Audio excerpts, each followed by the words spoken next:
Illusion Connect is a game that had its global release this week, and I gotta be honest, it has definitely exceeded my expectations. I came in thinking it was gonna be another simple chibi-style auto combat game, but was completely blown away with how it was so much more than that. Today we're going to be looking into Illusion Connect, and how it's way better than I had expected.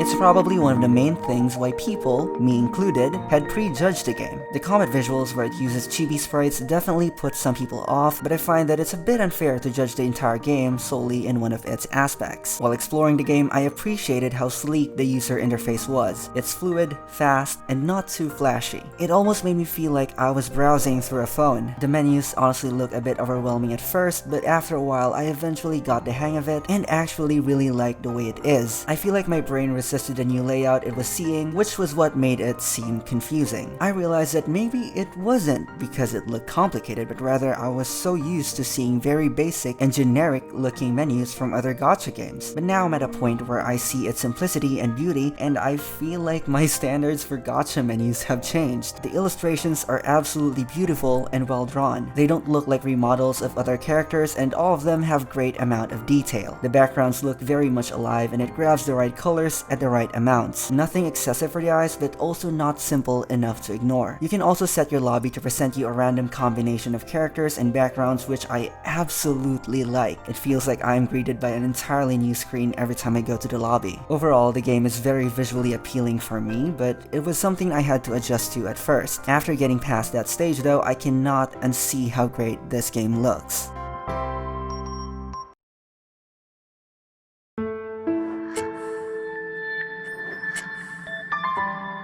Most of the time when I play gacha games, I'd leave my device on mute because the sound always gets repetitive for me really quick. This one, however, hits the right spots. It has so many tracks that changes in various areas of the game, with the lobby included. It shoved me with very relaxing and entrancing music that sometimes I even leave the game on in the background just because it's that good. The sound effects in the game are also very fitting with the music, which makes it such a great combo. Whenever I play the game, I never put it on mute because the sound design just adds so much that it feels different without it. Every tap gives you that super cool sound feedback, like as if you're tapping into the future, which is, I don't know how to explain it, but I know it feels great. Also, I'm not an expert when it comes to voice acting, but for me, this game has really good voiced characters. They don't feel out of place and fit really well with their illustration. As far as the characters I have not yet encountered a screaming, high-pitched girl that has a straight face. So for that, I would give it an A+.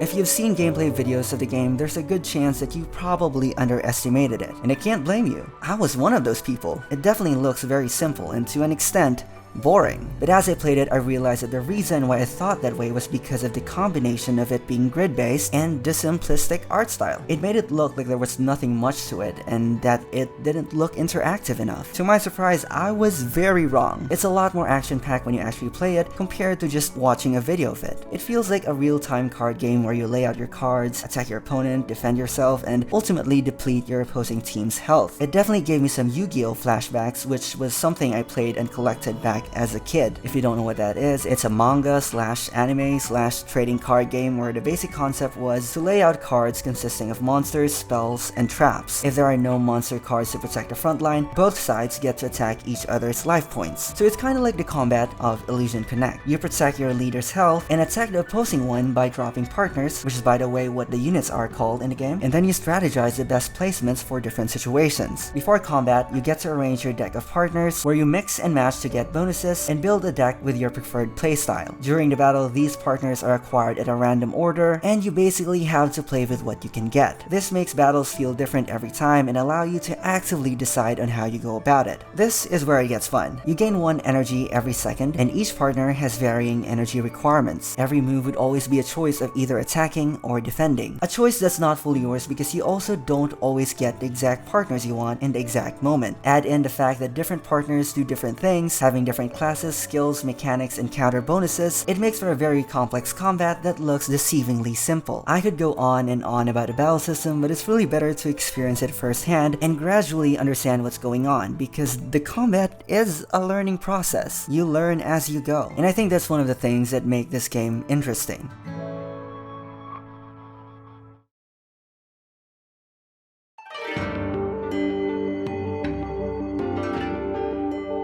Most gacha games always fall into the rabbit hole of grinding. Illusion Connect doesn't. Actually, it wants you to not do that. This is because it gives you the option to skip battles instead of having to repeat the fight over and over again. And you can do it for free without needing any form of special ticket of some sorts. A quality of life feature that I think should be in every gacha game. I find that games that force me to have my device on all the time to stay relevant is becoming a really old format. Look, I've been playing video games for a very long time that I actually feel like I've become so immune to grinding. Farming runes that never seem to give me the right stats? Okay. Farming equipment that almost never drops?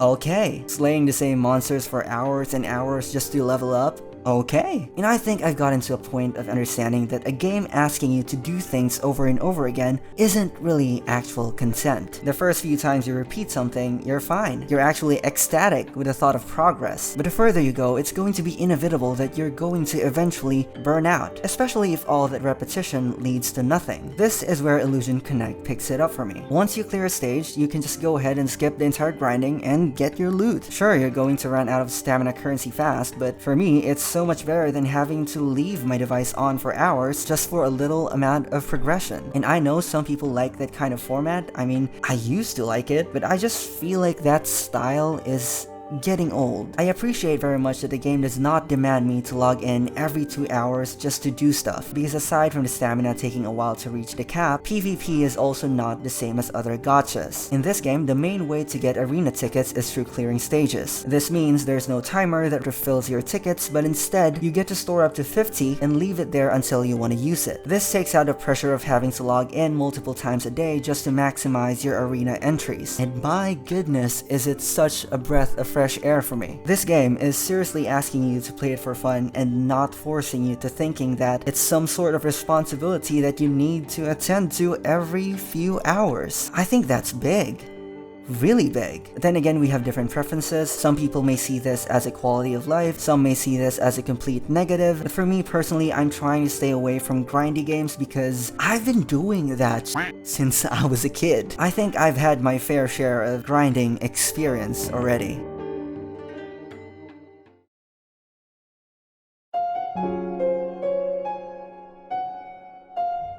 I think from what I've already talked about the game, it should have some clues that it really is not pay to win. In my opinion, it's a very light game, something that you play to have fun, and so far as I'm playing it, it really has not forced me to buy anything just to enjoy it. There are beginner packs that are very tempting to buy because it gives you so much value, but I really did not feel the need to get them. And yes, there is a permanent VIP purchase that gives you benefits indefinitely, but I'm also playing my own mind game of resisting the temptation to get it. Outside of those ones though, other premium currency purchases are very expensive, and I do not recommend buying any of them because they're very expensive. One pull could literally be someone's meal for 2 weeks, so unless you're a whale, I would definitely stay away from them. And again, there's really no need to pay unless you want to support the game. It's not intensely competitive, and it really focuses on you having fun with it.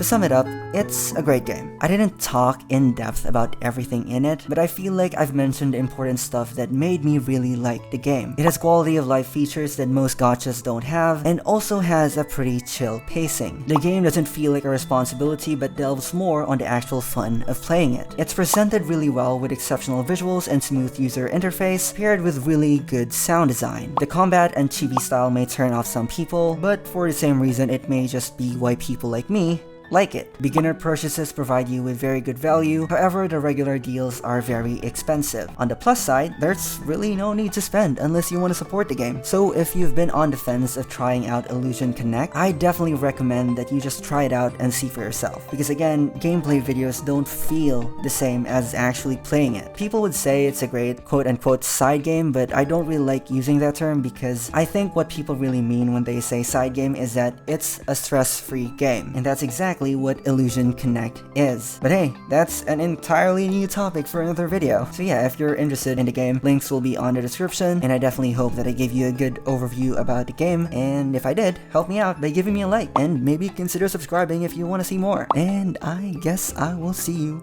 in the next video. Goodbye.